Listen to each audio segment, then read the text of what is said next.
Stop right there. Let me see some ID. What's going on? Am I being detained? Just give me your ID.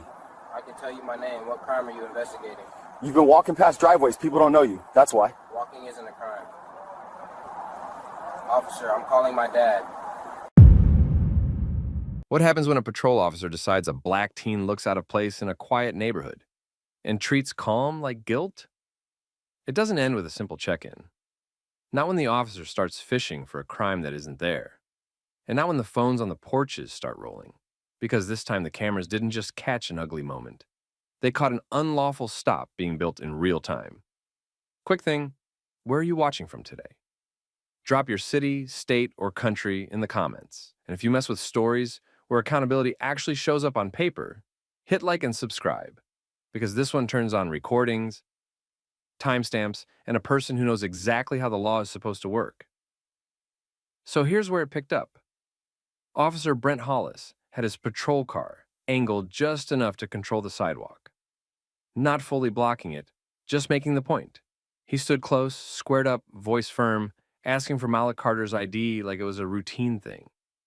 Malik stayed still, hands visible, face neutral, 16 years old, black. Hoodie, backpack, phone in hand. Nothing flashy, nothing sketchy. Hollis didn't like Malik's calm. He wanted a different reaction. He wanted nervous talking, over-explaining, a stumble. Instead, Malik gave short answers and kept asking the one question that matters in stops like this. Was he being detained? And what crime was under investigation? Hollis pivoted fast.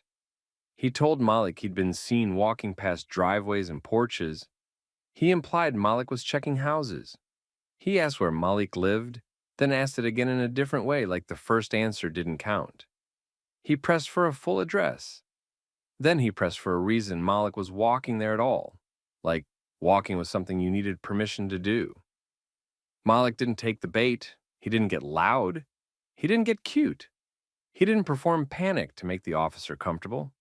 He held his ground with posture and silence, not attitude. And Hollis read that as defiance. That's the part people don't talk about enough. Some officers don't just want compliance. They want submission. Eye contact when they demand it. A nervous laugh.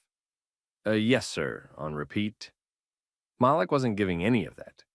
He was giving lawful, controlled, minimal. And the officer started tightening the screws. Hollis stepped closer. He shifted from questions to commands. He told Malik to stand where he could see him better. He asked for the ID again and made it sound like Malik was refusing, even though Malik was asking for the legal reason first. Hollis glanced down the street like he was looking for support. Then he put a hand near his belt, not drawing anything, just signaling control. On a porch across the street, someone stood up. Phone out, no yelling, just recording. Another neighbor did the same thing 2 houses down. Different angle, different phone. A third person started recording from behind a screen door. Quiet neighborhood stuff. People minding their own business until they aren't. Hollis noticed. He got sharper. He started narrating Malik's behavior out loud, like he was building a case for an invisible jury. He framed Malik's calm as suspicious. He framed basic questions as non-compliance. He framed the lack of ID as a reason to hold him longer, even though he still hadn't stated a clear crime. And he kept circling back to the same vague claim. Malik looked like he didn't belong there. Here's who Malik actually was. Malik Carter lived a few blocks away. Same city, same zip code. He'd walked these streets before. He was heading to meet a friend and drop something off. Normal teen stuff with a backpack and a deadline. He wasn't out prowling. He wasn't peeking into windows. He wasn't touching gates. He was walking in a straight line, eyes forward, phone in hand. Like every other kid who's ever tried to get somewhere without making a production out of it. His parents had taught him the rules that exist outside the rulebook. Keep your hands visible. Don't argue on the sidewalk. Don't joke. Don't match energy. Get through the moment. Handle the rest later with paperwork and receipts. Malik was doing exactly that, and Hollis hated it, because Hollis had already decided what he saw: a teenager, black, moving through a neighborhood that Hollis mentally filed under not his. That's the whole engine behind these stops. It's not a report, it's not a witness, it's not a description tied to a specific crime. It's vibes dressed up as public safety. Hollis tried another angle. He asked Malik if he was on probation. He asked if he had anything illegal on him. He asked if he could search the backpack. He presented it like a simple request, like Malik would be unreasonable to say no. Malik said no without making it dramatic. No consent, no search, no volunteering. Hollis's face tightened. He stopped pretending it was casual. He told Malik he could sit on the curb while he figured it out. He suggested Malik was being held until Hollis felt satisfied. That's when you could feel the shift. Not just uncomfortable, not just annoying. This was moving toward detention. Across the street, the porch phones stayed steady. You could see people's heads tilt like they were clocking the same thing. This wasn't a conversation anymore, this was control. Hollis looked around again. More eyes now, more cameras. And instead of backing off, he dug in harder, like he couldn't afford to lose in front of witnesses. That's when Malik did the smartest thing he could do without escalating anything. He reached for his phone and started calling his dad. And Hollis immediately tried to stop even that, because the moment Malik connected someone else to the situation, Hollis lost the ability to rewrite it in private. Malik's thumb hovered over his screen, and Hollis reacted like the phone itself was a threat. Hollis stepped in, told Malik to put the phone away, then immediately switched it up and demanded Malik tell him who he was calling. He wanted a control of the line before the call even connected. That's how these situations tip. The moment another adult gets involved, the officer can't freestyle anymore. Malik didn't argue, and he kept his hands visible and kept the phone low, not waving it around, not making sudden moves. He kept the call going anyway, calm, quiet. The kind of calm that should have lowered the temperature. It didn't. Hollis treated it like Malik was challenging him in public, because that's what it was now. Public. 3 phones across the street. One neighbor had a steady wide shot. Another had a closer angle from the driveway. Somebody else stood on a porch and narrated what they were seeing, including the time on their lock screen. That detail mattered later more than anyone knew in that moment. Hollis glanced at the phones and his posture changed. He widened his stance. He started talking louder, like volume could replace legal reason. He repeated that Malik didn't belong in the area. He kept circling the same claim. Malik had been walking past houses.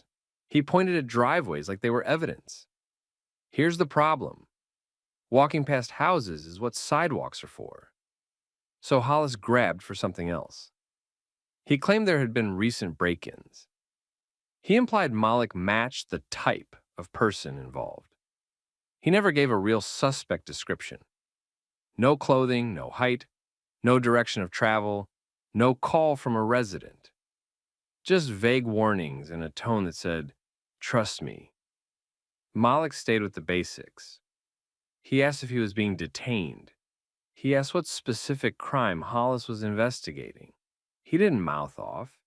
He didn't plead. He didn't offer a whole life story to win sympathy.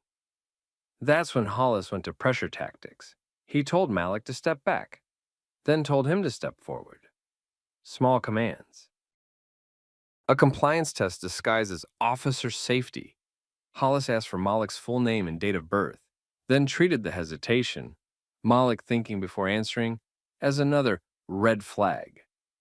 Hollis told Malik to sit on the curb again, more firm this time, like it wasn't a suggestion anymore. Malik moved slowly and did it, not because he'd done anything wrong, but because he understood the street math. Don't turn a stop into a physical struggle. Let the cameras work. Let the records work. Hollis didn't relax. He radioed in. You could hear the cadence. He gave the location, said he had a suspicious subject, and added details that sounded more certain than what he actually had. He framed it like Malik was a possible burglary lookout. He didn't say he had a witness. He didn't say he had a report tied to Malik. He just tried to upgrade the encounter with his own language. And now you had a classic setup, an officer trying to justify the stop after the fact, while three neighbors recorded from three angles. One neighbor asked, from a distance, what Malik had done. Not yelling, just loud enough to be on audio. Hollis snapped back without answering the question. He told the neighbor to stay back. Then he tried to tell them to stop recording. Bad move. Recording was legal. Everybody there knew it. And when people know they're on solid ground, they don't fold. The neighbor didn't stop. They zoomed in. Hollis turned back to Malik and tried to force a confession out of thin air. He asked where Malik was going. He asked why he was in that specific block. He asked what was in the backpack. He pushed again for consent to search it. He made it sound like saying no would make things worse. Malik didn't give consent. Again. Same calm. At that point, Hollis started treating Malik's calm like he was trained, like Malik had something to hide. That's the mental trick some officers use. If you're nervous, you're guilty. If you're calm, you're guilty and clever. It's a rigged game. Hollis then moved into the detention zone. He told Malik he wasn't free to leave. He said he was being held until Hollis figured it out. He didn't articulate a clear legal basis. He just planted the flag. I decide when this ends. Malik's phone finally connected. Malik kept his voice low and controlled. He told his father where he was. He described the street. He said an officer had stopped him and wouldn't say what crime he was suspected of. He didn't call the officer names. He didn't dramatize it, just facts. That call did two things at once. It reassured Malik and it threatened Hollis, because now Hollis wasn't just dealing with a teenager. He was dealing with whoever was coming next. And Hollis could hear, from Malik's tone, that this wasn't going to be some frantic parent who arrived yelling and made it easy to dismiss. Hollis tried to interrupt. He stepped closer, told Malik to end the call. He claimed Malik needed to focus on the investigation.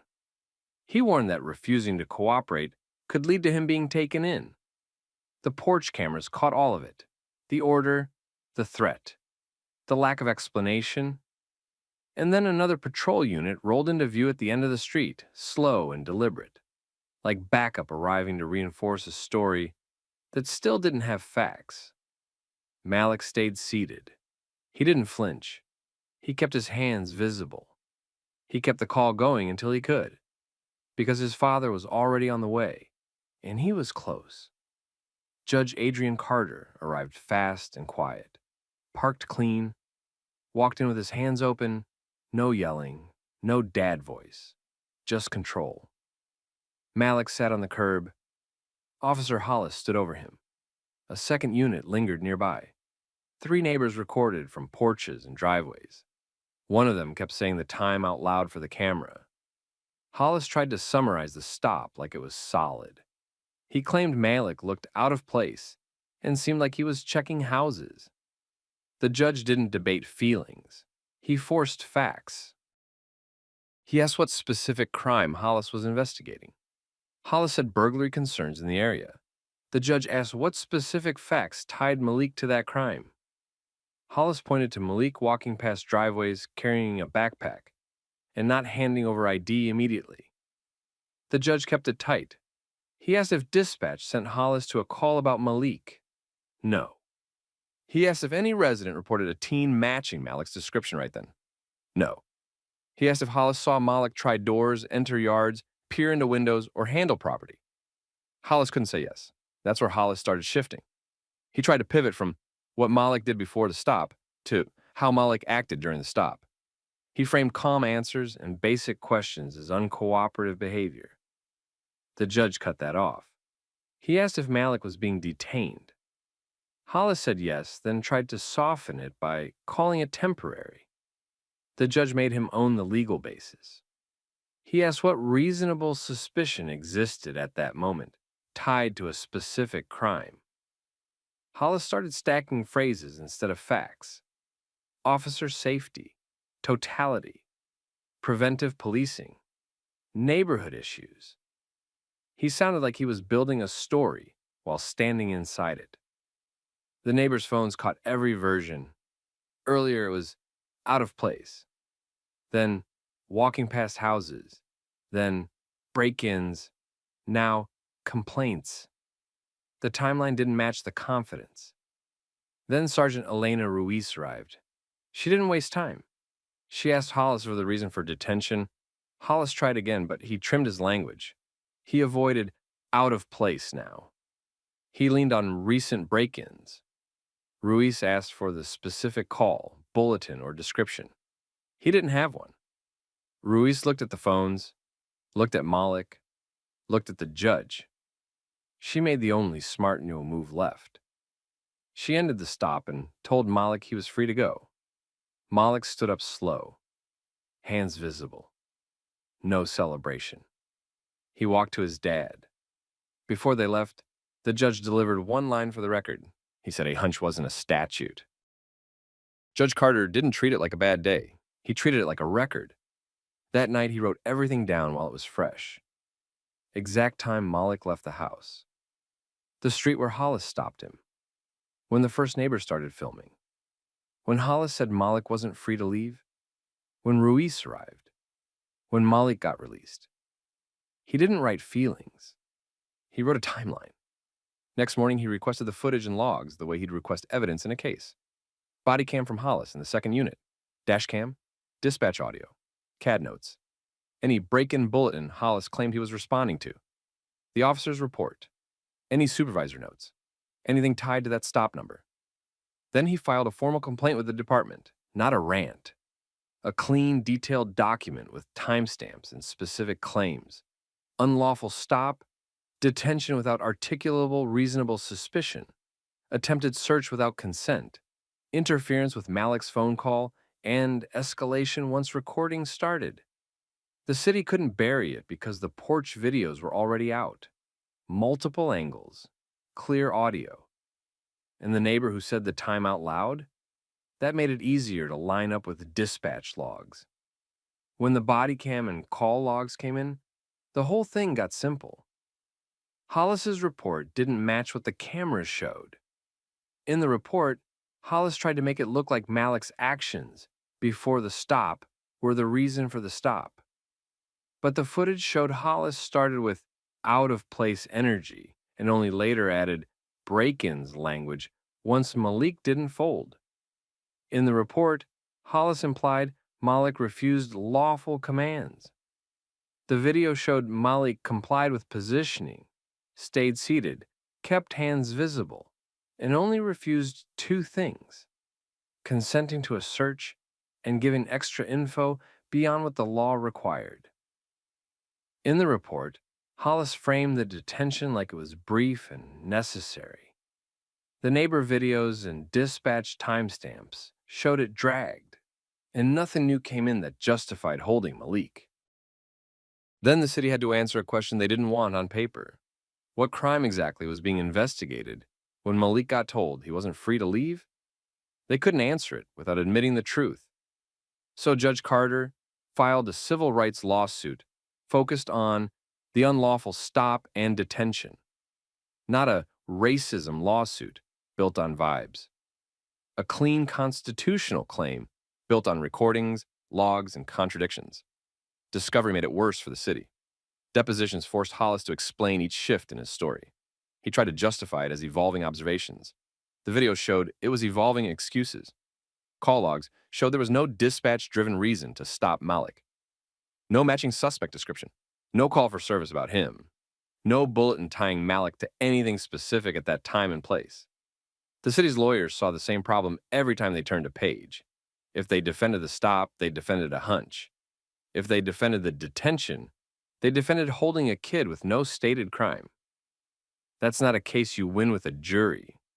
That's not a case you want in the news. So the city settled. They paid. They tightened policy. The settlement required changes that were easy to explain but hard to ignore. Officers had to articulate the specific crime and the specific facts for pedestrian stops. Supervisors had to review longer stops faster. Training got updated around First Amendment recording and how not to escalate when the public is watching. Some departments call it officer safety. This time, they had to include public safety too. And Hollis? Hollis didn't get to shrug it off. Internal review compared his report, the body cam, the porch videos, and the dispatch records. The gaps weren't minor, they were the whole story. The city didn't just face liability for a bad stop. They faced liability for a report that tried to fix a bad stop after the fact. Hollis lost his job. Malik didn't get a victory speech. He got something better. Proof that he hadn't imagined it. Proof that calm wasn't guilt. Proof that suspicious without facts collapses when people record and someone follows through. And that's the point. If suspicious is the only reason, the stop doesn't hold up once the facts are captured. Cameras, logs, timestamps, paperwork. That's what turns a street story into accountability. Now tell me this. If you were Malik, would you have stayed as calm? If you were one of those neighbors, would you have pulled your phone out? Drop your thoughts in the comments. Share this with somebody who needs it. And don't forget to subscribe for more stories where the truth doesn't just get said, it gets proven. Hey, hold up right there. What are you doing out here? Just resting here. Let Why me- you ask me? Let me see your ID and what's in the bag. I can show ID. I don't consent to any search. Just let me look inside your bag and everything will be okay. No. I don't consent.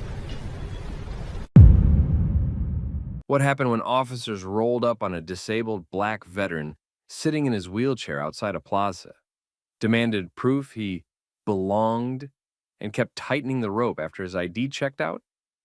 Here's what made it different. The cameras didn't just capture an ugly interaction. They captured an unlawful detention taking shape step by step. Quick pause. Where are you watching from? State or country, drop it in the comments. And if you like stories where people stay calm, know their rights, and force accountability without escalating, hit like and subscribe. Now rewind. Jacob Jackson had just finished a VA outpatient appointment and a pharmacy pickup. 36, Army vet, medically retired. Some days he used a leg brace and cane. That day he used the chair. He stopped at a plaza for 2 reasons: an accessible restroom and a place to sit for a minute before driving home. He parked his adapted SUV in an accessible spot, transferred to his wheelchair, and rolled toward a bench near the storefronts. Shoulder bag clipped to the chair, medical paperwork inside, normal errands, quiet afternoon. Then a patrol car slid in. Officer Dale Mercer approached first. Hard posture, quick steps. He didn't come in with a friendly check. He came in like Jacob was already a problem. Officer Tessa Reed followed, hanging back half a step, watching. Mercer demanded identification and started probing why Jacob was there. He referenced a call about someone suspicious. He didn't give a specific description. He didn't name a store. He didn't point to any actual complaint. Jacob didn't argue the vibe. He went straight to the legal frame. He asked what the stop was based on and whether he was being detained. Mercer answered with control instead of clarity. He told Jacob to stay put until he figured it out. That mattered. A person doesn't need permission to sit outside a coffee shop. Once an officer says you're not free to leave, it's no longer a casual conversation. It's a detention. Jacob turned his chair-mounted phone slightly and made it obvious it was recording. He did it the way experienced people do it. Calm, visible, no theatrics. Mercer immediately tried to shut it down. He ordered Jacob to stop recording and tried to frame the phone as interference. Then he leaned in toward the mount like he might take it. Jacob didn't swat his hand. He didn't grab the phone. No sudden moves. He simply stated he wasn't giving up his property without legal grounds and that he was recording for safety. Reed kept watching. She didn't jump in to support Mercer's demand. She didn't tell Jacob he was wrong. She just watched, like she knew this was getting sloppy. Mercer switched targets. He pointed at the bag on the chair and pushed for a search. No warrant, no probable cause, just pressure. Jacob denied consent. Clean and simple. Mercer tried to turn that refusal into suspicion. He implied it would go easier if Jacob cooperated. He hinted at consequences without naming any lawful reason for them. Jacob stayed factual. He explained he was a disabled veteran on an errand run. He offered his government-issued ID and kept his hands visible while doing it. He didn't start explaining his whole life. He didn't answer the extra probing questions. He kept the conversation narrow. Mercer glanced at the ID, then tried another dominance move. He ordered Jacob to stand up. It was an absurd demand. Jacob was in a wheelchair with a visible mobility limitation. Jacob didn't insult him. He stated plainly that he couldn't comply and that Mercer needed to give instructions consistent with his disability. That's when a couple pedestrians slowed down. One woman near the coffee shop entrance stopped and raised her phone. She didn't get close. She just started recording from the sidewalk. Mercer noticed the second camera and got sharper. He asked questions that had nothing to do with the plaza bench, where Jacob lived, who he was meeting, why he was in this area. The subtext was clear. Jacob didn't debate subtext. He asked for Mercer's name and badge number, then reads. He repeated the details out loud so the recording captured them. Then he requested a supervisor. Mercer refused at first and brushed it off and walked back toward his cruiser to run Jacob. More time, more leverage, more chance to manufacture a reason. Jacob didn't chase him. He didn't roll away either, not in a chair, not with an officer already acting unpredictable. He stayed still, kept recording, and kept his posture neutral. Mercer came back to the radio and called for backup. And that's where the power game shifted. Because once more officers arrived, this wasn't just about what happened. It was about what got documented. Backup changed the temperature fast. Another patrol car pulled in and parked close enough to box Jacob in without touching him.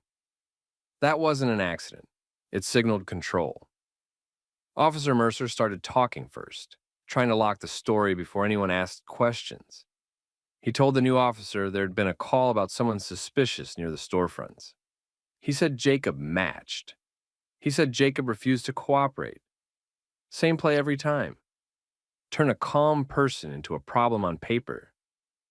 Jacob didn't argue about tone. He stayed on the legal lane. He asked again whether he was being detained or free to leave. He asked what specific facts created reasonable suspicion, not vibes, facts. Mercer didn't give facts. He gave labels. He also kept pushing for the phone to be turned off, like the recording itself was the offense. Jacob didn't comply with that. He stated he was recording for safety and accountability. He kept his hands visible and didn't touch the phone. He didn't turn it into a contest over the device. Mercer switched to the bag again. He wanted a search. He kept framing it like a safety issue, like Jacob in a wheelchair was some unknown threat sitting outside a coffee shop. Jacob denied consent again. One sentence, no extra explanation. Mercer tried to pressure him into changing his mind. He started hinting that refusing consent would drag this out. He floated towing Jacob's SUV, even though Jacob wasn't even in the vehicle. He floated disorderly conduct, like sitting quietly could be spun into a charge if Mercer said it confidently enough. This is where the stop stopped being about a call. Mercer wasn't investigating. He was shopping for a reason. Reed finally asked Mercer what the original complaint actually was. You could see her trying to get something solid to stand on. Mercer didn't answer her cleanly. He brushed her off and redirected to Jacob like he needed a target. Mercer then tried to force movement. He ordered Jacob to leave the plaza immediately. That sounded authoritative. It wasn't automatically lawful. A plaza is private property open to the public, but officers don't get to invent trespass on their own. A real trespass requires the property owner or agent to revoke permission. No revocation, no lawful trespass enforcement. Mercer didn't have a manager. He didn't have a written notice. He didn't even have a store pointing at Jacob. Jacob did something smart. He didn't say he'd never leave. He asked whether Mercer had a trespass request from property management. He asked whether he was being issued a formal trespass notice and who authorized it. Mercer didn't answer. He pivoted again and went back to identity. Jacob provided his ID again, slowly, with visible hands. Veteran ID included, state ID included, everything matched. Address, name, photo. Mercer still didn't let go. That's when the mask slipped. Mercer made it clear, without saying it outright, that Jacob didn't look like someone who should be there. He framed the plaza like it belonged to a certain kind of resident. He framed Jacob like an intrusion. No slur, no big speech, just that ugly little assumption sitting under the whole encounter. Reed's posture changed. She glanced toward the bystanders. A couple people had stopped near the coffee shop entrance, phones up. Nina was still recording from the sidewalk. She didn't move closer, she just kept the frame steady. Mercer noticed all those lenses and got more aggressive, not less. He stepped towards Jacob's chair and reached toward the phone mount again. Jacob didn't grab his wrist. He didn't flinch into a sudden move. He stated clearly that Mercer wasn't allowed to seize his phone without legal grounds and that any attempt to take it would be captured by multiple cameras. That line worked because it was true, not because it sounded tough. Mercer backed off half a step, then tried to salvage it by calling the recording interference again. He started talking about obstruction. Jacob didn't debate the law with him roadside. He just asked if Mercer was ordering him to stop recording and under what statute. Mercer didn't provide one. He couldn't. He didn't want to say something verifiable on camera. That's when Jacob requested a supervisor again. This time, Reed didn't dismiss it. She didn't say yes either. She just looked at Mercer like she understood the danger of continuing without oversight. Mercer made the call. A few minutes later, Sergeant Alvarez arrived and walked in like someone who'd already read the room. He looked at Jacob in a wheelchair, then at the officers, then at the bystanders recording. He didn't posture. He asked Mercer for the basis of detention and the reason for escalation. Mercer tried to summarize it into something clean. Alvarez asked follow-ups. The story started wobbling. The call description stayed vague. The smell claim didn't fit because Jacob wasn't even in a car. The trespass angle fell apart because nobody from the plaza had asked for it. Alvarez then asked Jacob to explain what happened. Jacob kept it tight. He said he was resting outside the stores, got approached, got detained without a clear reason, got pressured for consent, and got ordered to stop recording. He also stated he had mobility limitations, and Mercer still issued commands that didn't match reality. Alvarez made a quick decision. He instructed Mercer to end the detention. He told Jacob he was free to leave. He also told Mercer to preserve all Bodycam footage and write the report as a full narrative, not a shortcut. Mercer didn't look happy. He didn't argue with the sergeant either. Cameras were still rolling. Jacob didn't gloat. He didn't thank anyone. He rolled toward his SUV, transferred carefully, and left without drama. And Mercer stayed behind in the plaza parking lot, surrounded by the one thing he'd tried to shut down the whole time: records. Jacob didn't go home and cool off. He went home and documented. He saved the recording twice, cloud and local. Then he wrote a timeline while the details were still sharp: time, place, officer names. The exact sequence: ID demand, detention statement, search pressure, recording demand, reach toward the phone, backup arrival, supervisor arrival, release. That timeline mattered more than the internet clip. Nina posted her video that night. Short caption: no long rant. The footage showed the basics. Jacob in a wheelchair outside a plaza, Mercer crowding him, trying to control the phone, trying to turn a non-issue into a detention. The bystander angle also caught Mercer's tone, shifting once he noticed multiple cameras. By morning, it spread through local pages. then veteran groups, then regional accountability accounts. Same predictable comment war followed. People yelling, "Just comply." Other people saying, "No, comply with lawful orders, not ego." The loudest voices didn't matter. Paperwork did. Jacob filed a formal complaint with the department the next day. He didn't write it like a story, he wrote it like a report. Bullet points. Requests for evidence. Specific items. Bodycam from Mercer and Reed. Any dashcam footage from responding units, CAD notes, and dispatch audio for the original suspicious person call. Supervisor notes from Alvarez. Any incident report or field interview card tied to Jacob's name. Any documentation claiming trespass authority or property manager request. He also filed a public records request where applicable, because Jacob wasn't new to how agencies stall. Then he contacted a civil rights attorney, not because he wanted a payout headline, because he wanted the process to stay honest and fast. Internal Affairs opened a review. They didn't do it out of kindness. Nina's video forced visibility. Jacob's complaint forced structure. Together they blocked the usual escape routes. The body cam footage sealed it. Mercer couldn't articulate a stable basis for detention. The call stayed vague. The trespass angle had no property authorization. The smell talk didn't match the reality that Jacob wasn't in a vehicle. The pressure for a bag search looked exactly like a fishing expedition. The attempts to stop recording looked worse than everything else. Reed's footage didn't make her look great, but it showed hesitation and restraint. She didn't pile on. She didn't grab the phone. She didn't escalate force. That difference mattered when the review turned into accountability. Alvarez's arrival showed the clean line between bluff and policy.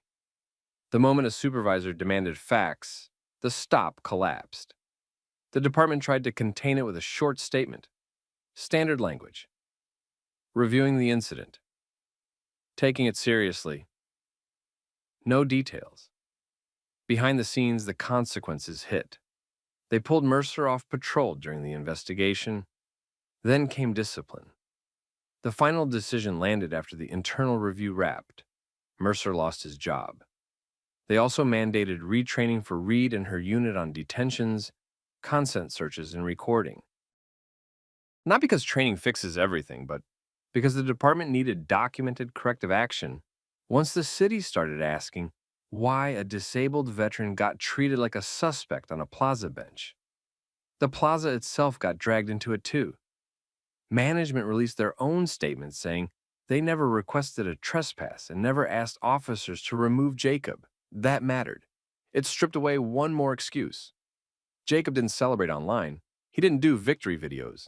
He stayed quiet and handled it through the channels that create real consequences. A few months later, through counsel, Jacob reached a settlement with the city. Nothing cinematic, just realistic. Damages, legal fees, and an agreement that supported policy changes and auditing stop justifications in that retail corridor. Jacob used the money the way people actually use it. Therapy, mobility equipment upgrades, a cushion and brace replacements that insurance loves to delay. Practical stuff. Then he did one more thing that made the story bigger than one plaza. He partnered with a local veterans center and hosted a short workshop, how to survive and document police encounters while staying safe. No anti-cop speeches, no fantasy tactics, just clear guidance. Keep your hands visible. Stay calm. Ask if you're being detained. Ask for the reason. Don't consent to searches if you don't want one. Don't physically resist. Record if legal. Request a supervisor. Then write the timeline and file the complaint with specifics. That's what Jacob did. That's why it worked. So let me ask you, if you were in that chair and an officer tried to take your phone and search your bag with no clear reason, would you have stayed that controlled? Or would you have gotten pulled into the argument they wanted? Drop your take in the comments. Share this with someone who needs it. And if you want more stories where knowledge beats intimidation and accountability actually lands, like the video and subscribe. Nice. We need to speak with Lena Reyes right now. You can talk to me. Do you have a judicial warrant? We're not here to argue. We just need a quick conversation with her. Not back there. Employee area is private. Show me a judge signed warrant or you stay in the Sir, public area. don't interfere with federal business. What happened when three masked ICE agents walked into a packed neighborhood cafe in Madison and decided they could pull a worker out from behind the counter on a last name match? It didn't turn into a quiet conversation. It turned into a public standoff. And the cameras didn't just catch an ugly moment. They caught a federal team pushing past basic rules on private property. Quick pause. Where are you watching from right now? Drop your city or state in the comments. And if you watch stories where people keep their dignity, hold the line, and make power answer to process, hit like and subscribe. These situations don't get handled by courage alone. They get handled by receipts. Now, rewind a bit, because this didn't start with yelling. It started with confidence, the kind that comes from people who assume nobody will challenge them. The cafe sat in a busy strip where everyone knew everyone. Lunch rush bled into mid-afternoon, laptops open, strollers parked by the window, regulars posted up like it was their second living room. The worker they wanted was Lena Reyes. Early 20s, fast hands, soft voice, always on time. She didn't share much about her life outside work, not because she was hiding something, but because she'd learned what happens when people hear a Spanish last name and start guessing. The owner was Owen Carver, not flashy, not the type who wanted to be a hero online. He ran his business tight, schedules, training, clear boundaries. He also had a policy for law enforcement contact, written down. Employees had seen it during onboarding. It wasn't anti-cop, it was follow the rules or leave. That afternoon, the front door opened and three men walked in wearing masks, not medical masks, face coverings that made the whole room tense on instinct. They didn't browse the menu, they didn't line up. They scanned the counter like they already owned it. They identified themselves as U.S. Immigration and Customs Enforcement and said they were looking for Lena Reyes. They said they needed to question her, right there, right now, like the cafe was their interview room. Owen stepped forward before they could angle around the register. He didn't raise his voice, he didn't posture. He asked for what mattered, a judicial warrant. The agents didn't produce one. They tried to keep moving anyway, toward the side gate that separated customers from the workspace, toward the back where bags were stored and staff took breaks. They acted like the counter line was a suggestion. Owen blocked the path. He told them the employee-only area was private, and they weren't entering without the right paperwork. He also made it clear Lena wasn't being questioned on the floor like some public example. The agents tried the usual pressure game. They implied Owen was interfering. They implied they didn't need permission. They implied the badge did the talking. Owen didn't take the bait. He kept the same tone and repeated the same point. Private property, employee protections, and no access beyond the public area without a judicial warrant. That's when the staff clocked what was happening and moved without panic. Maya, the shift lead, slid Lena back and away from the front line. Jamal stepped out from the kitchen area and stood shoulder to shoulder with Owen. Priya, the assistant manager, didn't argue with anyone. She pulled out her phone and made a call to the neighborhood business district office. In less than a minute, it became a barrier.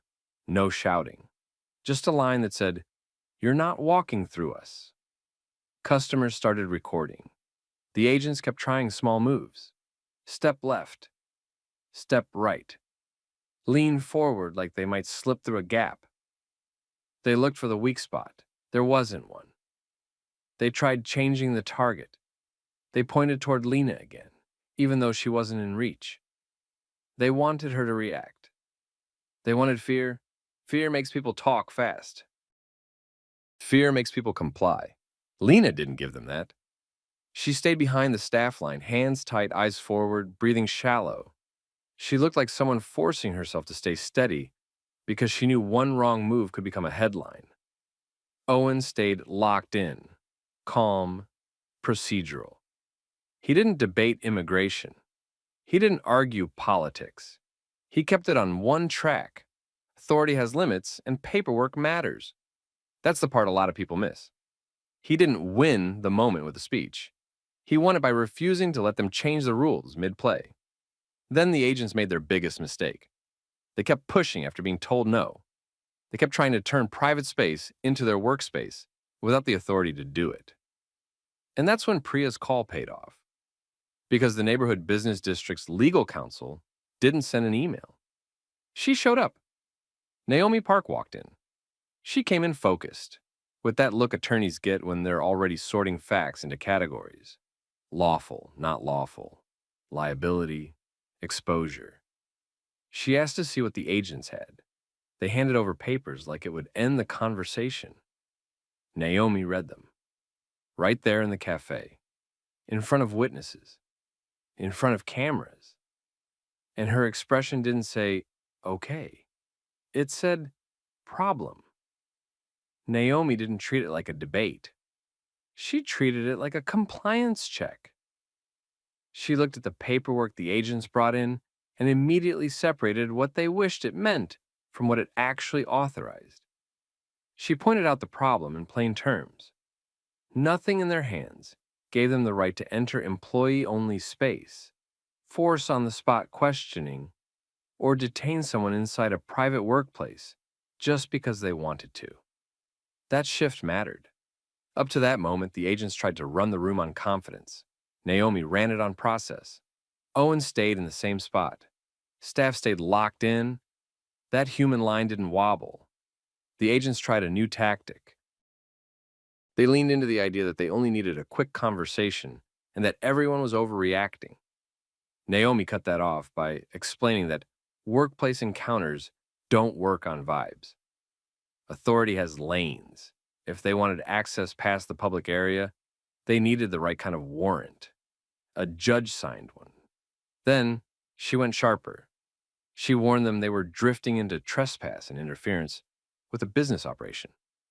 She reminded them they were on camera from multiple angles.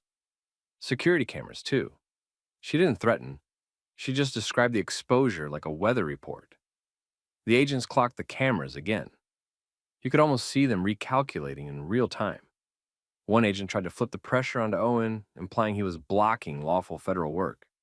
Naomi didn't let that framing stand.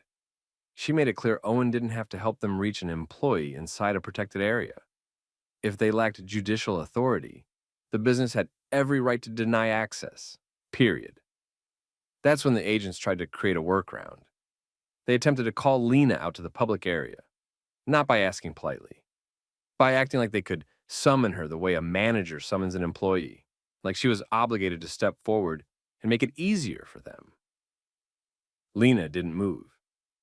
Maya stayed close to her without hovering. Jamal didn't speak. He didn't need to. His presence carried the message. Customers kept recording. One regular shifted positions to keep all three agents in frame. Another customer, the one by the door, didn't just film. They narrated what was happening so the video had context if anyone tried to twist it later. Smart move. People forget details. A voice on the recording locks them down. The agents changed tone again. Less push, more irritation. They acted like the whole cafe was being unreasonable, like the staff were making a simple thing complicated. Naomi didn't care how they felt about it. She repeated the bottom line. They had no judicial warrants, so they weren't going behind the counter, and they weren't detaining anyone at this workplace.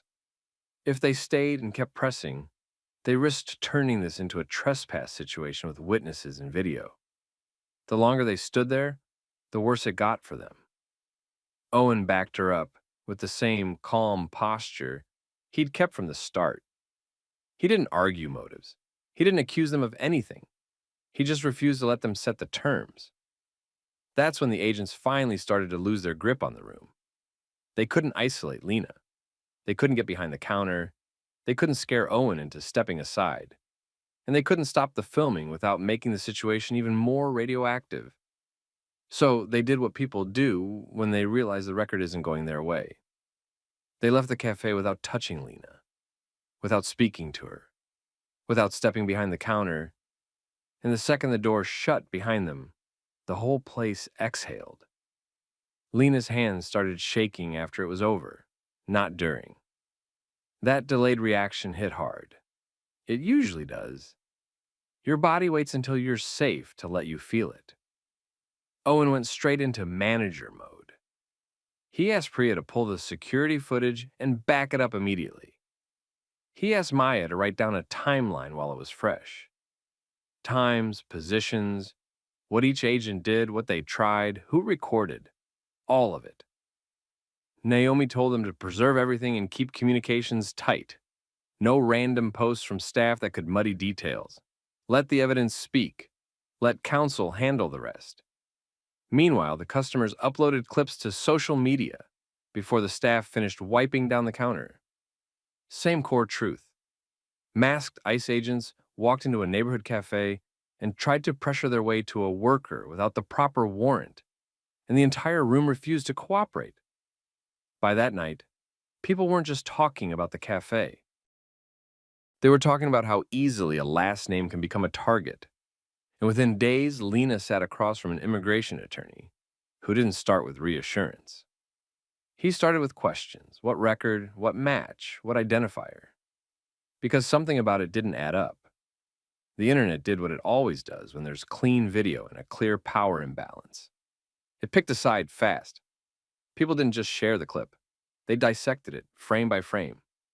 They pointed out how the agents entered masked, how they tried to drift behind the counter, how they kept pushing after the owner denied access, how the staff formed a wall without touching anyone.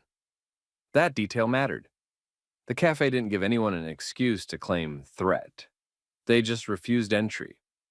Local pages picked it up first, then statewide accounts, then national immigration advocates, then the outlets that chase anything with a badge and a viral clip. Lena watched strangers argue about her identity like it was entertainment. She didn't want fame. She wanted her name clean and her job normal again. Too late. Customers started coming in just to stare. Some people tried to support. Others tried to fish for details. One guy even asked if she was legal right there at the register, like he was entitled to an answer because he bought a coffee. Owen kicked him out. No discussion. Rafael Mendoza didn't treat it like a PR story. He treated it like an evidence problem. He asked for every detail the staff had. Timeline, camera angles, names, badge numbers if anyone caught them. Naomi already had the groundwork set, security footage saved in multiple copies, phone videos collected, written statements drafted while memories were fresh. Then Rafael went hunting for the reason Lena got targeted at all. The government line, at first, stayed vague. They leaned on the usual language about an ongoing enforcement matter and operational discretion. They didn't want to hand over specifics. Rafael pushed anyway. He demanded the underlying basis for the match. He asked for the identifiers the agents used before they walked into that cafe and tried to pull a worker into a workplace interrogation.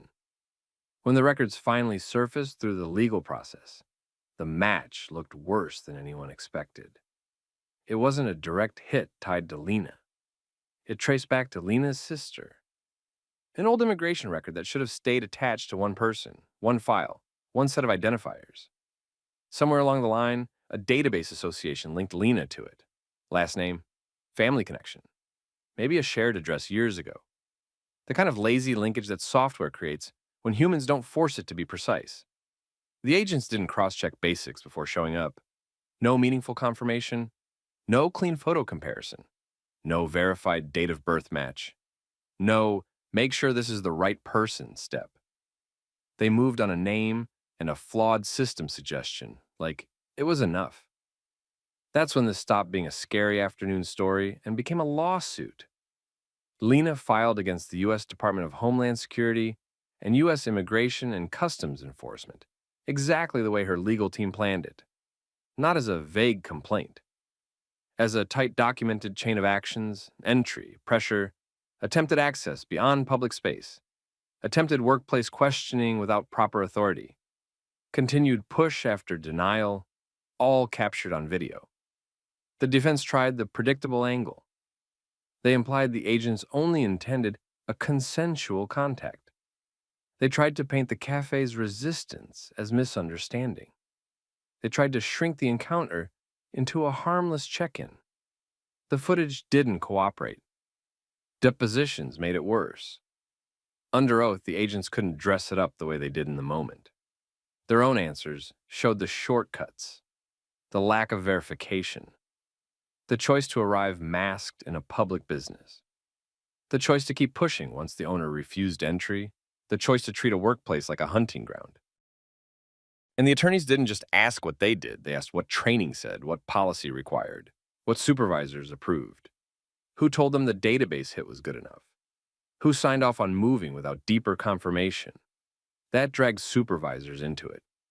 Then internal communications.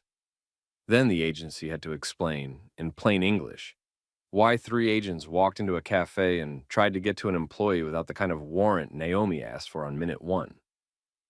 Lena's life narrowed during that period. Work, home, attorney meetings. She started jumping at unfamiliar cars outside her apartment. She didn't trust that the mistake was finished just because the agents left the cafe. A lot of people would feel that way after being targeted by name. Owen took heat too. A few online accounts accused him of protecting illegals. He didn't respond with speeches. He kept repeating one fact.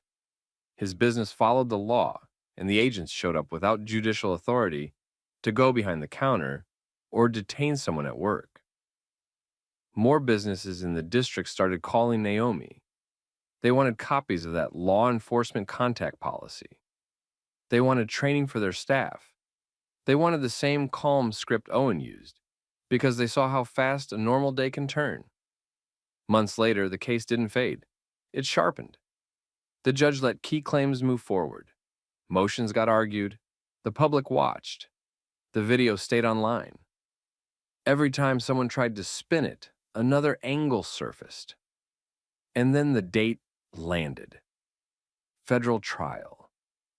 Lena didn't walk into that courtroom as a viral clip.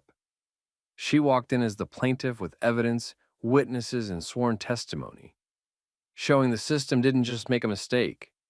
It tried to act on that mistake in public, at her job, like she had no rights in the space where she earned her living. Trial week didn't feel like a big, dramatic movie moment. It felt like a slow grind where every tiny decision from that afternoon got dragged into daylight. Lena sat at counsel table while the government tried to frame the cafe incident as routine contact. They leaned hard on the idea that the agents didn't force anything, because nobody got physically grabbed. That was their lane. Make it sound harmless. Make it sound normal. Make it sound like everyone overreacted. Lena's attorney didn't let them set the definition. He put the timeline on the screen and treated the footage like a clock. He walked the jury through the same things you already saw online, but now with sworn testimony lined up behind it. He showed how the agents entered masked and moved with intention, not curiosity. He highlighted how they tried to drift toward employee-only space. He pointed out how they continued pressing after Owen denied access. He emphasized the part that mattered most. The agents acted like they could turn a workplace into an enforcement site without the authority required to do it. Then the defense had to answer the simple question they'd been dodging since day one. What did they actually have? Not vibes, not assumptions, not a database suggestion, actual verified basis. That's where it went sideways for them. Raphael's work turned into a centerpiece. He explained the match in normal language, no tech jargon. A flawed database association tied to Lena's sister. A last name and family link chain that got treated like certainty. He laid out the missing cross-checks. The obvious ones. The ones that would have prevented the agents from even stepping into that cafe. The jury heard it, and you could feel the temperature drop. Because once you realize they didn't verify, you have to face the next reality. If nobody had pushed back, they would have reached her. They would have questioned her at work. They might have detained her on a bad match. And they were ready to do it in front of customers like it was no big deal. Owen testified too. not as a crusader, as a business owner who knew his rights and his responsibilities. He described the policy he kept for law enforcement contact. He explained why he asked for a judicial warrant. He explained why he didn't let them behind the counter. He described how the staff formed a barrier without touching anyone because they understood the game. Don't escalate. Don't give them a reason to claim threat. Just deny access and document. Naomi testified and made it even cleaner. She explained what the paperwork meant and what it didn't. She explained why it didn't authorize workplace detention or entry into non-public areas. She explained why she warned them about trespass and interference. She didn't sound emotional. She sounded exact. That's what made it hit. Then came the depositions that got played for the jury. The agents had already committed to their story under oath, and their story showed how thin their verification was. They tried to explain why they moved fast. They tried to say they relied on systems. The more they talked, the more it sounded like speed mattered more than accuracy. The jury watched the cafe footage again after hearing all that. Now, it wasn't just a standoff.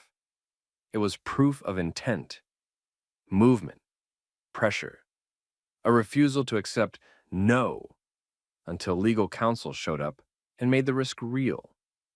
And when Lena testified, she didn't try to perform. She described what it felt like to be targeted by name at work, with masked agents pushing forward like the space didn't belong to her. She explained how she kept quiet because she didn't want to make it worse. She explained what happened after, the fear, the attention, people treating her identity like public property. Closing arguments weren't flashy. They didn't need to be. Lena's attorney told the jury the case wasn't about politics. It was about process and harm. He told them the government can't treat a database error like a license to pressure someone at their job. He told them the footage showed the agents tried to do it anyway. The defense tried to shrink it down again. They called it a misunderstanding. They suggested no real injury occurred because Lena went home that day. The jury didn't buy it. The verdict landed hard. A major jury award of $10.3 million, exactly as written. The number told everyone what the jury thought of the government's version of events. After that, consequences came fast. Internal reviews didn't stay internal. Supervisors had to answer for sloppy verification standards. The agency tightened rules for workplace attempts and the threshold for action based on database hits. More required cross-checking. More documented confirmation before anyone approached someone at their job. More limits on pushing beyond public space without the correct warrant. They didn't do it out of kindness. They did it because liability got expensive and public. Lena didn't disappear after the check. She used part of the outcome to fund legal help and training for workers and small businesses. Real training. Scripts people could use under pressure. Policies owners could print and post. A hotline connection through attorneys who understood the system. She didn't sell fantasies. She sold preparation. A year later, she got invited to speak at conferences about workplace rights and enforcement contact protocols, including one in Chicago. She didn't act like a celebrity. She spoke like someone who survived something that never should have happened and decided to turn it into protection for others. Here's the lesson, and it's not complicated. Power counts on confusion. It counts on people folding because they don't know what's allowed. Owen didn't win because he argued. He won because he demanded process and refused to let the rules get invented on the spot.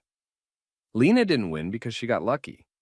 She won because her workplace didn't isolate her, and because everything got documented from multiple angles. What would you have done if masked agents walked into your job and started demanding access to a coworker? Would your workplace have a plan, or would everyone freeze? Drop your thoughts in the comments, and if you've ever dealt with something like this, share what helped you hold your ground. And make sure you subscribe, because these stories aren't just drama. They're a playbook for what accountability looks like when people stop getting intimidated and start getting smart. Hey, what's going on here? What are you doing right here? Having coffee. What's the reason you approached? I need to see IDs, all of you. Officer, please tell the reason. Just cooperate. If you got nothing to hide, this is quick. If you can't state a reason, you can't demand identification. Dad. What happens when a patrol officer walks up to a family at a cafe table, can't name a crime, and still demands IDs anyway? Here's the part people don't expect. The cameras don't just catch a bad vibe moment. They catch an unlawful stop getting built on the spot. Quick thing, where are you watching from? Country, state, city, drop it in the comments. And if you want more stories where people keep their rights and keep receipts, hit like and subscribe. Now back to it. This started in the middle of a normal afternoon. Deputy U.S. Marshal Marcus Reed sat outside with his wife, Danielle, and their teenage son, Jordan. Upscale plaza, outdoor cafe tables, shoppers walking by with bags, a few strollers parked near the seating, people minding their business. Marcus's family was doing the same, waiting on drinks, talking quietly, nothing loud, nothing suspicious, no one complaining. Then one patrol officer decided they didn't belong. The officer walked up with that posture that's not friendly and not curious. More like he already made a decision and just needed the scene to match it. He started asking questions that didn't have a point. What are you doing here? Where are you headed? Are you from around here? Stuff like that. Not a single clear reason. No mention of a call, no report, no, we're looking for someone. Just pressure. Marcus didn't argue. He didn't get heated. He didn't do a speech. He did what trained people do when they hear nonsense dressed up as authority. He narrowed it down. He asked what the officer was investigating. He asked what legal reason existed for the questions. He asked whether his family was being detained or if they were free to go. That's when the officer's tone changed. Some officers answer and move on. This one took the questions as disrespect. Not because Marcus raised his voice. Because Marcus didn't submit to a vague stop. The officer switched from vague to controlling. He started giving directions. Trying to move the family away from the table, trying to turn a cafe seat into a little scene he could manage. Then he went where he wanted to go from the start. He pushed for ID. Marcus didn't refuse like a guy trying to be difficult. He stayed calm and practical. He kept his hands visible. He stayed seated. He didn't crowd the officer. He kept repeating the same point. If there's no crime being investigated, there's no reason to demand IDs. The officer tried the classic guilt move, the if you've got nothing to hide energy. He acted like compliance was a favor Marcus owed him.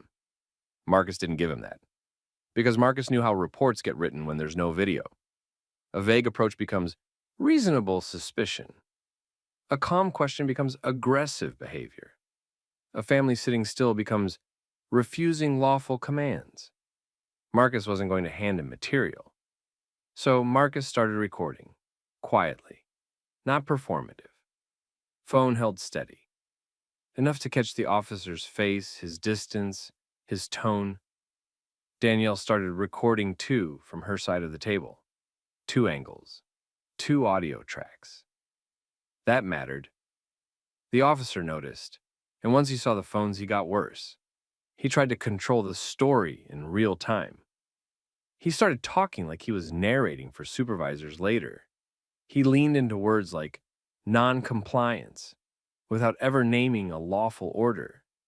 He edged closer, trying to make the family uncomfortable enough to move. That's the game. Make it awkward. Make it stressful. Make a normal person give up just to end it. But Marcus didn't move. He kept it simple. He kept it on record. He didn't insult the officer. He didn't threaten. He didn't show him a badge.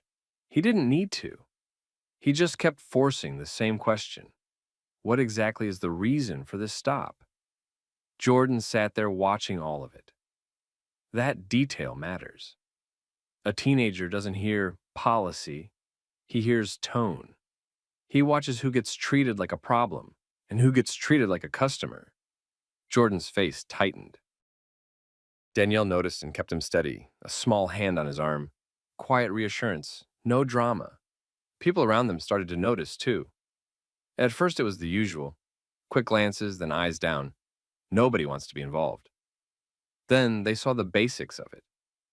A family sitting still, an officer hovering, no clear reason. Phones recording. A stroller mom stopped walking and held her phone up, recording from a distance. A guy in business clothes slowed down and watched. A cafe worker looked out toward the tables, then disappeared inside like they were about to check the cameras. The officer saw the crowd shift. That's when he tried harder to regain control. He repeated the ID demand again. He tried to turn Marcus's calm questions into the problem. He tried to make the situation about attitude instead of legality. And this is where Marcus stayed disciplined. He didn't give the officer an excuse. No sudden movements, no yelling, no stepping into the officer's space. He kept his voice level and his words short. He kept asking if they were free to stay or free to leave. The officer still wouldn't answer cleanly. That's not an accident. If the officer says, "You're free to go," the stop ends. If he says, "You're detained," he needs a reason. So he stayed in the gray zone on purpose, trying to keep power without responsibility. Marcus didn't let him live there. While the officer talked, Marcus did something most people don't think to do in the moment. He locked in identifiers, badge number, unit info, time cues, the officer's exact position, the plaza camera poles in the background, the cafe entrance, the table number, details that make it impossible to rewrite later. The officer tried one more pressure move. He shifted his stance and reached toward his radio. Not an emergency motion. I can make this bigger motion. A threat without words. Marcus didn't react. He didn't flinch. He didn't rise to it. He stayed focused on one outcome. A clean record. Because Marcus wasn't trying to win a public argument. He was building the evidence trail that would outlast whatever the officer typed later. And right there, right as the officer started to call for backup, Marcus had already set the trap the right way. Multiple recordings, multiple witnesses, and fixed cameras overhead that don't care about anyone's ego. The officer touched his radio like he wanted the family to feel it. More uniforms, more pressure, more noise. Marcus didn't react. He let the officer make the choice on camera. The officer called it in. He framed it like he had a situation, even though he still hadn't named a crime. That's how these stops stretch. An officer starts it on a feeling, then tries to backfill the reason once other units show up. Two things happen at the same time. First, the crowd tightened. Not a mob, just attention. People stopped pretending they didn't see it. A couple phones stayed up. A few people repositioned like they didn't want to miss the next moment. Second, the officer started performing. He talked louder. He used official-sounding language. He tried to turn Marcus's calm questions into the issue like the family's attitude created the problem. He also started fishing for anything visible. Bags, pockets, the kid's hoodie. Anything he could point to later. Nothing was there. Danielle kept recording from her angle. Jordan stayed quiet. He looked between faces. He didn't look scared. He looked insulted. Big difference. Backup arrived fast. One unit, then another. Then a supervisor. Sergeant Lila Moreno walked in with a different energy. Not friendly, not hostile. She looked like someone who'd seen this exact scene 100 times and hated paperwork, even more than she hated being embarrassed in public. She asked the officer what he had. He tried to sell her a story. Suspicious behavior. Hanging around. Plaza issues. That vague word again. He leaned on it like it was a legal reason. Moreno didn't buy it immediately. She asked what specific crime he was investigating. She asked if anyone called. She looked around like she was checking whether this was about public safety or ego. The officer stalled. He kept talking without answering. He kept circling the same point. The family needed to identify themselves. Marcus stayed calm and kept doing the same thing because it works. He asked Moreno whether this was a detention. He asked what legal basis supported it. He asked if his family was free to stay seated and finish their coffee or free to leave. Moreno tried to end it the easy way. She pushed for cooperation without calling it a detention. That's a common move, too. She wanted compliance without responsibility. Marcus didn't take the bait. He made it simple for her, on camera, with witnesses listening. Either the family was detained for a stated reason, or the officer needed to step back. That's when the patrol officer slipped. He stopped pretending it was about safety and started talking about fit. He pointed at the plaza like it had an unspoken rule. He described the kind of people who usually sat there. He said the family didn't match that. He didn't say the word race out loud. He didn't need to. Everyone heard it. You could see it in the bystanders. A few people's faces changed at the same time. That stroller mom didn't move her phone. The suited guy started talking to his own camera, like he was narrating what he just heard. Even the cafe worker froze by the doorway for a second. Moreno clocked it too. She didn't want that on record. Not like that. Not in public. She pulled the officer back a step and asked again for the actual reason. Clear, specific, something she could defend later. He still didn't have one. Now he got frustrated because his little power play had an audience, and the audience wasn't on his side.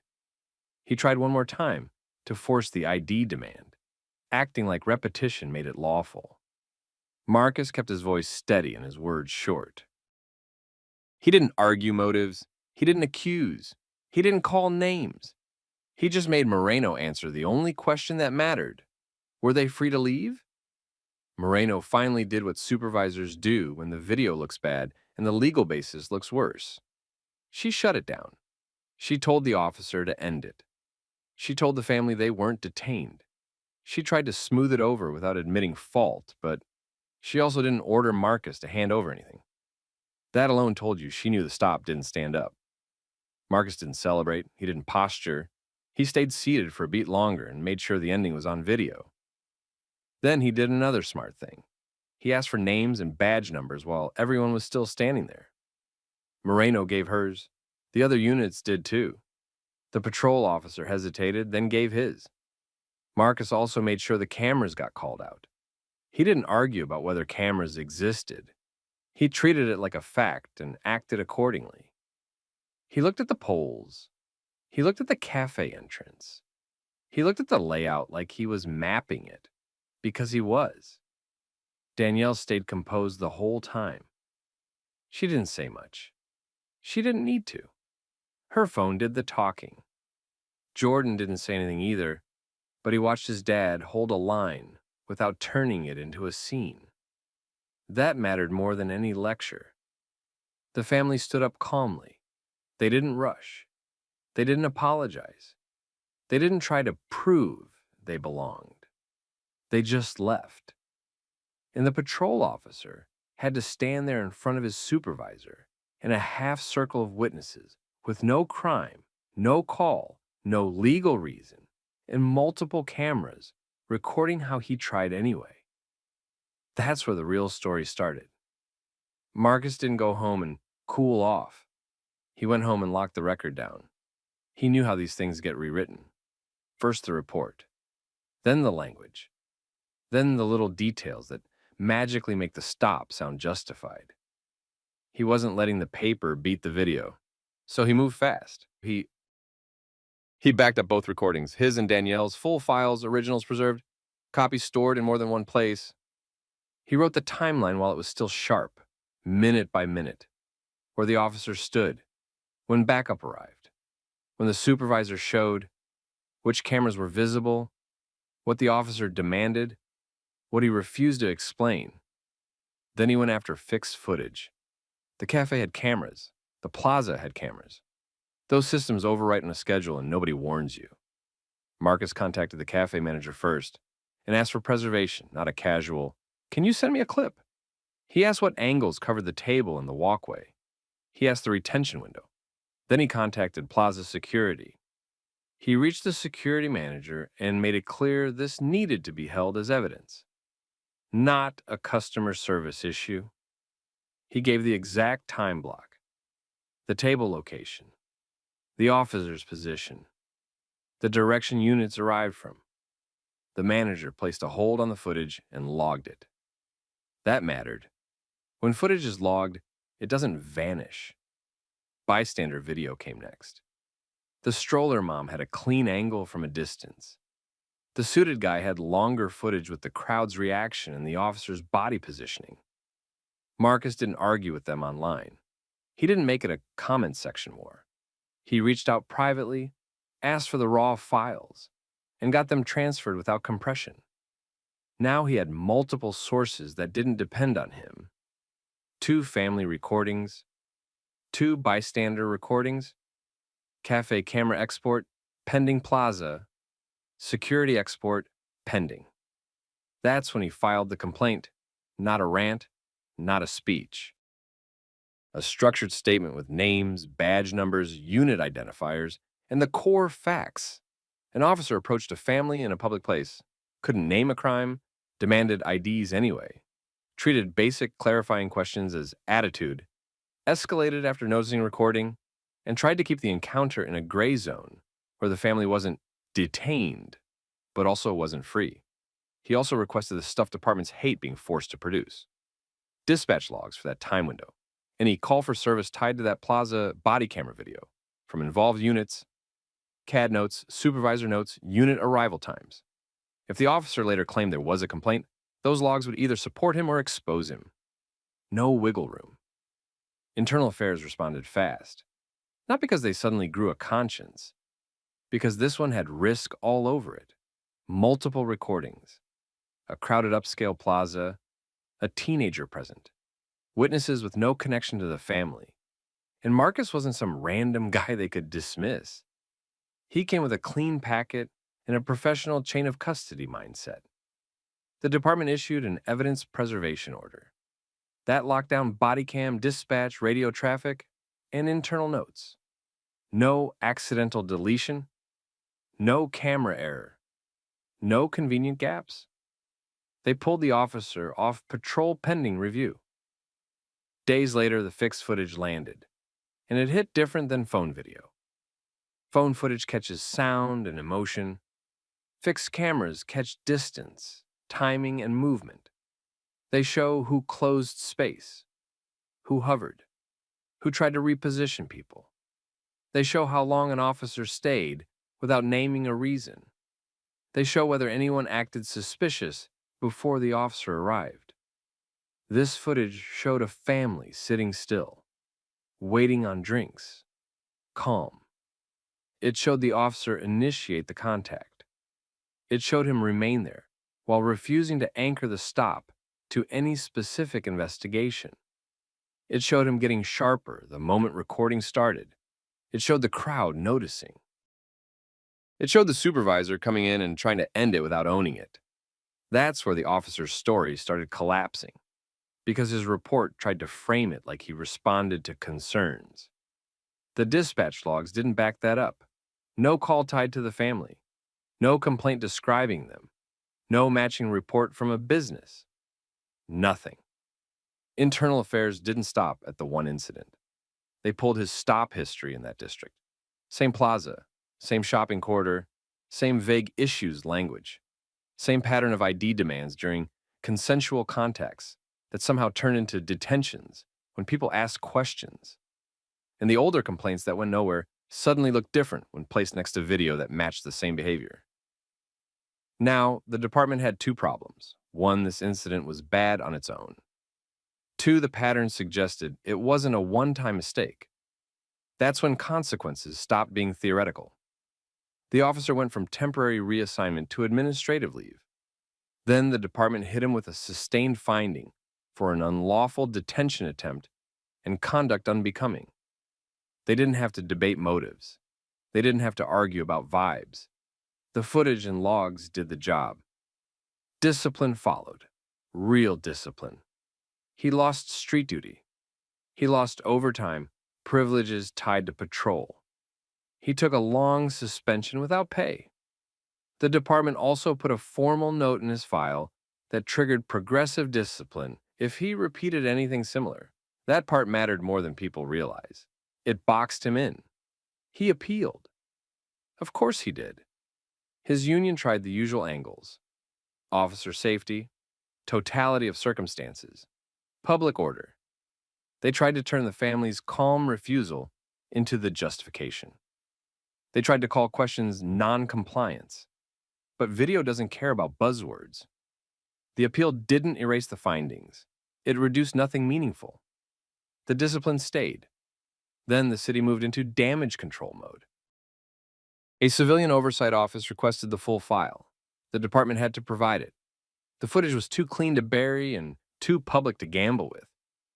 The city attorney's office got involved early because they saw the lawsuit coming from a mile away. Marcus didn't chase a payday. He chased accountability. He still protected his family's interests, though. He filed the claim, documented the harm, and kept it professional. The city settled rather than drag it into a public trial with multiple videos and no dispatch call. No victory parade. Just a check, signed agreement, and policy changes that would have never happened without pressure.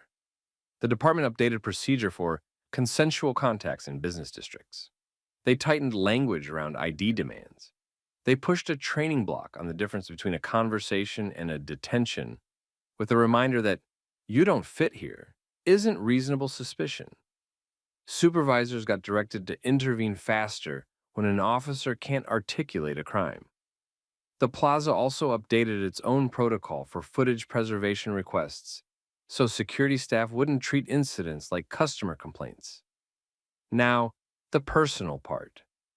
Jordan didn't walk away feeling brave. He walked away feeling exposed. He saw how fast normal turns into targeted. He saw how an officer can create a problem out of nothing, then blame the person who asks for clarity. Danielle handled that part at home. She didn't give him a lecture. She gave him facts. She explained why they stayed calm, why they recorded, why his dad didn't escalate, why they didn't prove they belonged. Marcus kept it simple, too. He didn't tell Jordan to be fearless. He told him to be prepared, to stay controlled, to document, to know the difference between cooperation and surrender. Months later, the plaza looked the same. The stores still sold the same expensive stuff. People still walked with bags and lattes like nothing happened. That's how these places work. They absorb a scandal and keep moving. But the family didn't forget, because that day taught one clear lesson. Rights don't protect you if you let someone talk you out of them. Calm questions matter. Recording matters. Third-party footage matters. And when the facts are locked down, the usual excuses don't survive. So here's the question for you. If you were sitting there with your family and an officer tried to turn a public table into a checkpoint, would you know how to keep it clean and safe without giving up your rights? Drop your thoughts in the comments. If you've seen something like this, say it. Somebody reading needs to know they're not imagining it. And if you want more stories like this, realistic, modern, and built around receipts and accountability, like the video, subscribe and stay here.